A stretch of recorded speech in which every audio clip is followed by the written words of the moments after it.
My name is Hose-Hawley. I am the founder, director and community dance leader for IMPACD CIC. IMPACD is Inclusive Movement, Participatory Arts and Community Dance CIC. We are based in Sneinton St Anne's, which is an area of high deprivation. Requests already, they cheated and text messaged me or something. Have you got enough room? I've got over 20 years of teaching dance, but during lockdown, just before, I did a level 6 diploma at Laban in London, Trinity Laban, to study how to enable people to learn dance as adults. And I focused on primarily understanding how people need to understand, but then developed that in specifically how to engage people who we don't often see in a dance, and how I could alter my delivery and the environment to attract and motivate people to dance, but also how to communicate with them to keep them engaged and wanting to come back independently. I took a very old-fashioned method of delivering dance and I adapted it so that the wording was easy language, would be easy to understand, and that each instruction was applicable to a body regardless of how that body presents. So I spent time working with each group, talking about trigger words and logical responses to symbols. So it's all visual, oral, read, write and kinesthetic. So each instruction has a picture, has a description, has a word, which is done in a dyslexia-friendly font, and then there'll be an action that we will do with that word while we're learning it.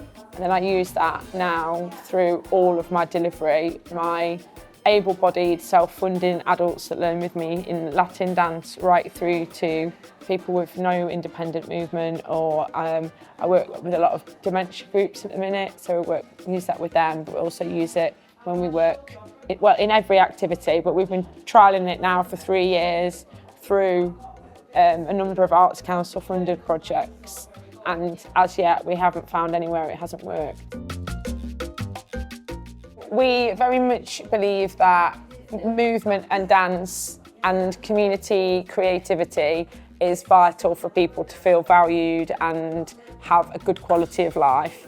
In this area particularly, there's a lot of charities and organisations that will help with rent or getting food parcels and things like that, but I think that's just about survival. So when we think about Maslow, the need to be allowed to be individual and heard and valued. So for me, it was about creating a completely accessible activity that you could walk into without referral, without having to be assessed, that as long as you don't pose a threat to anybody else, that you are welcome. If you need help to get here, we will make that available. But when you get here, what I didn't want to have with IMPACD was that I'm constantly altering what I'm doing for individuals so they feel that they have to be adapted for. So rather than adapting for people, everything we deliver has to be inclusive and accessible. So we work with our participants and have biannual meetings with them when we talk about what they'd like to do, whether that's something that we can make inclusive, how do we make it accessible. So we might have people who in the past perhaps have said, I'd really like to do cross-stitch. So my question would be, how do we do cross-stitch with this group of people without anyone feeling excluded from the activity? So if we can't find a solution before the outset, we don't do it. And in the same way, we don't marginalise groups, so we don't have only women groups or only people of a certain age. Everybody mixes together, and what we find from that is that people feel more valued, because whereas somebody, for example, perhaps we had a retired headmaster who had Parkinsons, and everything he went to focused on Parkinsons, whereas when he came to the mixed group, he partnered with a young man with Downs, and as a result they had a really nice session because the young man with Downs brought lots of vitality and fun, and the older gentleman with Parkinsons felt that they were able to support that person and enjoy play together, which they didn't feel they would do if they were in groups that were just specific to their gender or ability or their diagnosis. So we don't fit into a neat gap because we want everyone to come and be together. We don't adapt sessions, our sessions are accessible, and that can be for anybody really. People can just turn up, so they can see what's happening.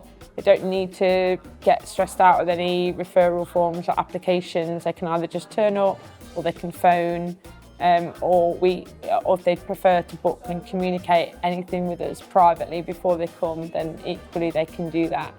And we're happy for people to come supported. If it's going to help someone make their first visit, we would encourage them to come with somebody. What we do tend to find is if someone's supported on the first couple of visits, that they keep coming. So yeah, we've still got people coming now who sort of came 3 years ago. Some people have been quite consistent. Others, they come when they need us, and they don't come when they're feeling a little bit stronger. I'm working with Forget-Me-Nots, I'm working with the social prescribers, I'm at the community hub. I also will do a session out at St Paul's at Boundary Road. We've previously had Sport England funding where we've gone into spaces where we're delivering exactly what we do here, but for multiple reasons it's not been appropriate for those people to attend this space. So we went into daycare provision for very frail older people who have increased risk of bone breaking and falling, so we were working in a seated setting with them. We went to Space Inclusive for I think nearly a year, working in their garden and in their room, so that people who are very boisterous in their stemming, who can create anxiety in others, were able to participate without anyone being concerned about the volume they were making or how much they were moving around. When I say, we have all people of all ages and all abilities all together in the same room doing the same activity, I'm sometimes told that I can't be doing that, it's not possible when we're doing it. I was in a wheelchair due to having a head injury from my other job, and then I couldn't work there because it was a physical job. And then I was looking for jobs and stuff which were actually accessible, and that was hard. Here was the first place I actually felt like comfortable being in the wheelchair and being actually able to work again. So here was got me mentally involved in the community, as well as helped me physically with my recovery and stuff. I was very isolated when I was in the chair because I was living with my dad, and I was up a second-storey flat, and I had to literally be carried up and down. It didn't have any elevators or anything like that. So I was very isolated in that sort of sense. So this gave me a more a community, and it's a wide range of community with different experiences, different knowledges. I'd had a difficult time. I'd lost a son, and I'd been diagnosed with Parkinsons. And I was looking around for places, and I found this, which is really near my home, so it's perfect, really. I just love it down here. It just feels like home from home, all different people.